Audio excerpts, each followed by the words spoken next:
नमस्कार दोस्तों, स्वागत है आपका फिर से हमारी एक नई वीडियो पे। तो मैं आपका भाई सोनू फिर से हाजिर हुई एक नई वीडियो के साथ। जी हाँ, लेकिन आज की वीडियो किसी इतिहास या रहस्य से जुड़ी वीडियो नहीं है। आज की वीडियो है भारत के एक ऐसे राज्य के ऊपर जो कि इस टाइम काफी परेशानी झेल रहा है। जी हाँ, काफी परेशानी में है। सो आज की वीडियो आप वीडियो का थंबनेल देखकर ही समझ गए होंगे।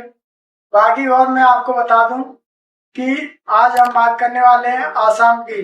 जी हाँ, भारत का राज्य आसाम जो अपनी हरियाली के लिए जाना जाता है। जी हाँ, तो मैं बता दूं कि भारत के जो आसाम राज्य है वहां से कुछ तस्वीरें आई, तो मैं आपको बता दूं काफी दिल दहलाने वाली तस्वीर थी वो। जी हाँ, चारों तरफ पानी, डूबे हुए घर, घर से पलायन करते हुए लोग अपनी जिंदगी बचाने के लिए पता नहीं वो क्या क्या कर रहे हैं। जी हाँ, एक बार फिर असम के लोगों को बाढ़ की मार झेलनी पड़ रही है। जी हाँ, और बात करें वहाँ के उन जिलों की जो कि बाढ़ की चपेट में आए हैं, या उन लोगों की जो प्रभावित हुए हैं बाढ़ से, उनका क्या आंकड़ा है, तो मैं आपको बता दूं। जी हाँ, अगर ताजा आंकड़ों की बात करें, आज 7 अगस्त है। अगर आज की बात करें तो रिपोर्ट के मुताबिक मैं बता दूं कि असम के जो 15 डिस्ट्रिक्ट यानी 15 जिले बाढ़ की चपेट में आ चुके हैं, जिनमें रहने वाले लोगों की संख्या है 1 लाख से 1,68,000। जी हाँ, इतने लोग बाढ़ के कहर से प्रभावित हुए हैं। अगर वहीं बात करें गांव की, तो 480 के लगभग वहां के गांव बाढ़ की चपेट में आ गए हैं।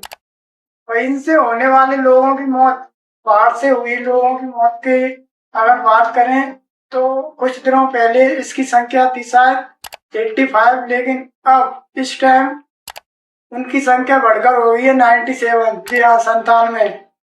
अब सवाल ये आता है कि इस बार असम में इतनी गंभीर रूप से और इतनी भयानक बाढ़ क्यों आई।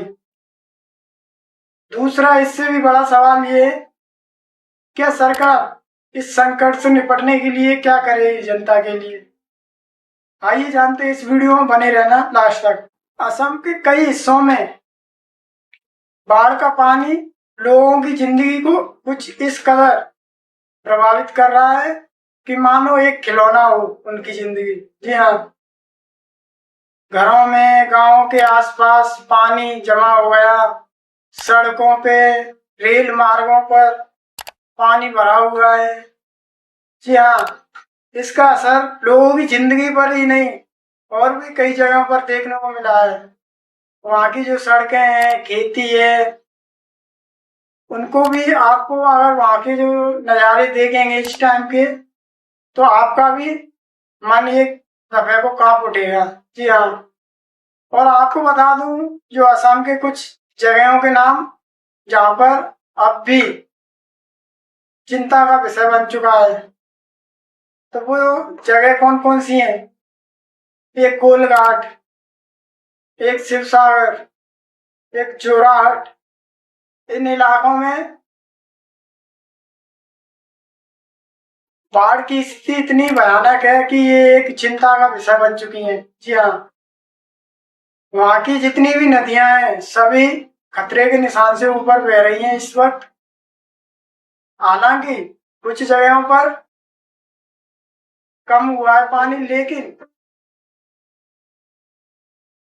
प्रशासन ने पूरी तरह से मना कर दिया है, अलर्ट जारी कर दिया है कि कोई भी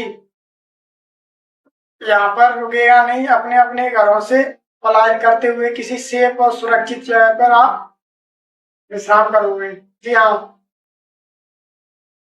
अब सवाल आता है, क्या लोग आसाम में जो बाढ़ आई है उसका असर सिर्फ घरों में ही नहीं, लोगों की जिंदगी पूरी तरह से तबाह कर दी है।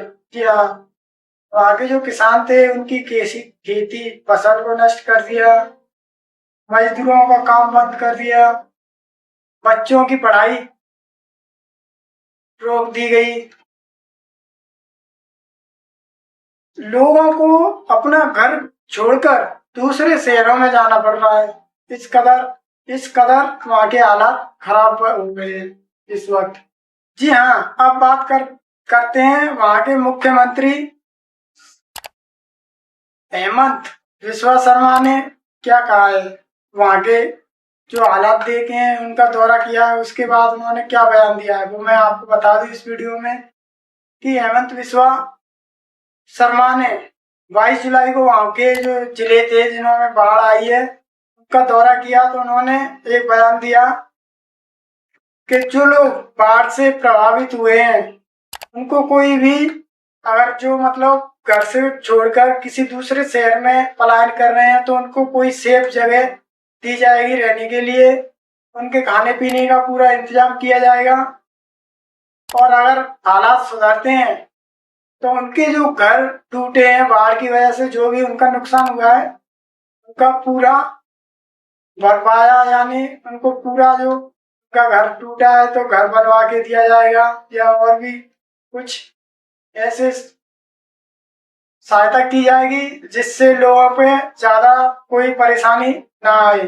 जी हाँ, दूसरी बात ये कि जो हेमंत विश्वा शर्मा वहाँ के सीएम साहब हैं, उन्होंने अपने जो इमरजेंसी बैठक बुलाई तो उसमें भी उन्होंने एक टीम तैयार की है जो कि वहाँ के जो जिले में बाढ़ आई है वहाँ की देख रेख रखेगी, वहाँ की जो पब्लिक है उनको अच्छी तरह से सेफ जगह पर ले जाकर उनका निवास कराएगी और अगर कोई परेशान है, कोई बीमार, चलने फिरने में असमर्थ है तो उन्हें अच्छे और मतलब अच्छे हॉस्पिटल में उन्हें ले जाया जाएगा।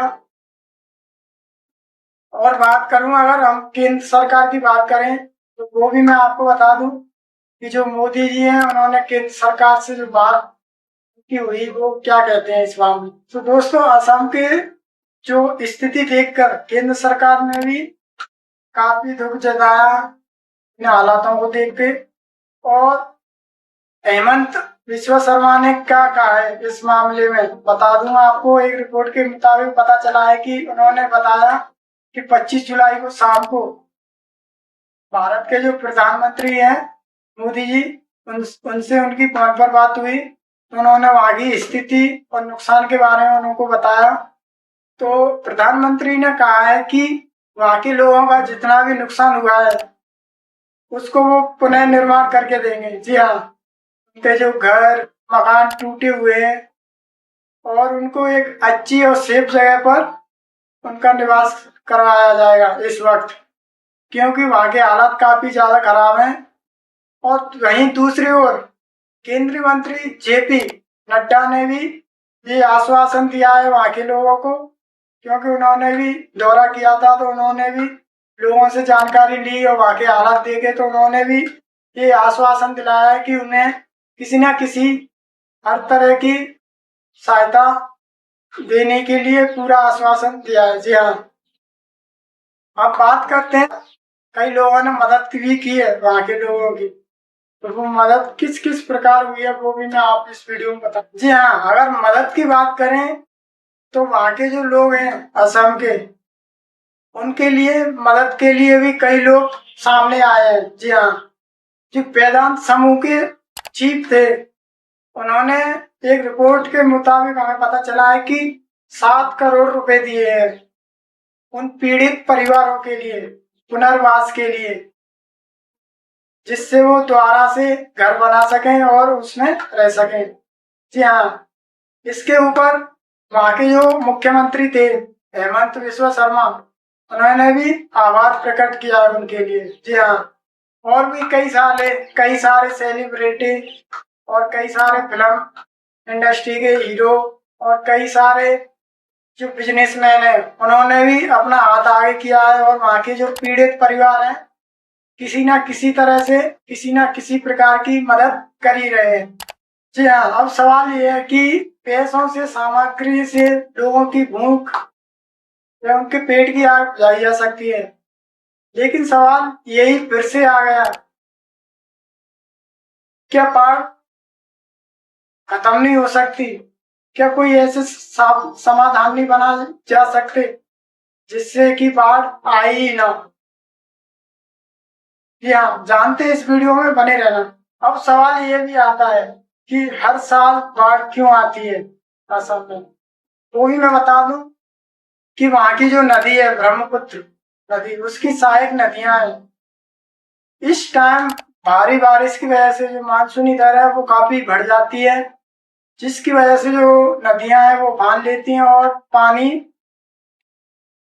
मतलब लिमिट से ज्यादा हो जाता है, जिसकी वजह से ये बाढ़ के हालात बनते हैं। जी हाँ, वहाँ की जो नदियां हैं, एक दूसरे की जो सहायक नदियां हैं, वो कभी कभी इस बारिश के टाइम पे इतने ऊपर बहने लगती हैं जिससे उनका पानी काफी मतलब खतरे से ऊपर जाता है, तो लोगों की दिल की धड़कन बढ़ती है। जी हाँ, तो इसके ऊपर सरकार ने भी कुछ बड़े फैसले और बयान दिया। तो उन्होंने बताया कि वहां का जो भूटान का जो बांध है, उससे अगर इन नदियों को जोड़ा जाए तो ये सही नहीं होगा, क्योंकि अगर बाई चांस बांधों से पानी छोड़ा गया तो नदी काफी संकट में और वहां के आर पास रहने वाले लोग काफी संकट में आ सकते हैं। अगर आज के टाइम पे असम के लोगों को सबसे ज्यादा जरूरत है तो वो किसकी, वो मैं आपको बता दूं कि सुरक्षित जगह की, भोजन की, साफ पीने का पानी की, और फिर से अपने घर दोबारा से लौटने के भरोसे की। जी हाँ, असली चुनौती अब आती है कि अगर पानी उतर भी जाता है, कम भी हो जाता है, तो क्या घरों की मरम्मत दोबारा की जाएगी? क्या टूटे घरों को दोबारा से बनाया जाएगा? क्या वहाँ की जो सड़कें हैं, पुल हैं, उनको उनका निर्माण दोबारा से किया जाएगा? जी हाँ, बाढ़ से जो परेशान हुए लोग, उनकी जो फसलें गिरी हैं, उनका जो घर गिरे हैं, क्या सरकार जब उनकी बात को इतनी तेजी से सुनेगी?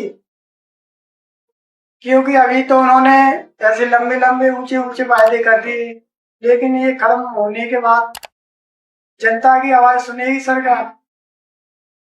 उसके ऊपर भी मैं आपको बता दूं, लोगों ने कहा है कि एक ऐसी योजना प्रबंधन किया जाए जिससे कि ये काम असम में काफी लंबे समय तक चलता रहे, जिससे क्या है, लोगों की जो समस्या है उनके हल निकाले जाएं और उनका समाधान किया जाए। क्योंकि अभी तो वायदे कर दिए गए हैं, लेकिन हालात सुधरने पे आएंगे या कम होने पे आएंगे जब फिर पीछे हट जाते हैं जो प्रशासन के लोग हैं वो। तो मैं आपको बता दूं कि वहां के जो असम के लोग हैं, उन्होंने ये कहा भी है। जी हाँ दोस्तों, जो असम से तस्वीरें आई हैं वो तस्वीरें नहीं, वो उन हजारों परिवारों की एक ऐसी समस्या है जो कि कभी आपके ऊपर भी आ सकती है। जी हाँ, आप जिस राज्य में रह रहे हैं शायद कभी खुदा ना खास्ता आपके पास भी हो सकता है। सो मैं तो यही कहूंगा कि अगर आपसे भी उन लोगों के लिए कुछ मदद बनती है तो प्लीज करिए। और दूसरी बात ये कि अगर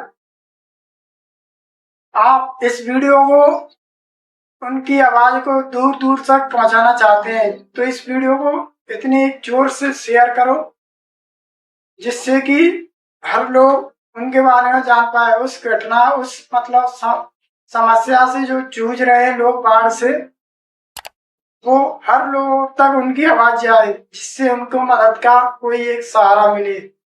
सो आज की वीडियो में इतना ही, मिलते हैं किसी नेक्स्ट वीडियो में। जब तक के लिए धन्यवाद।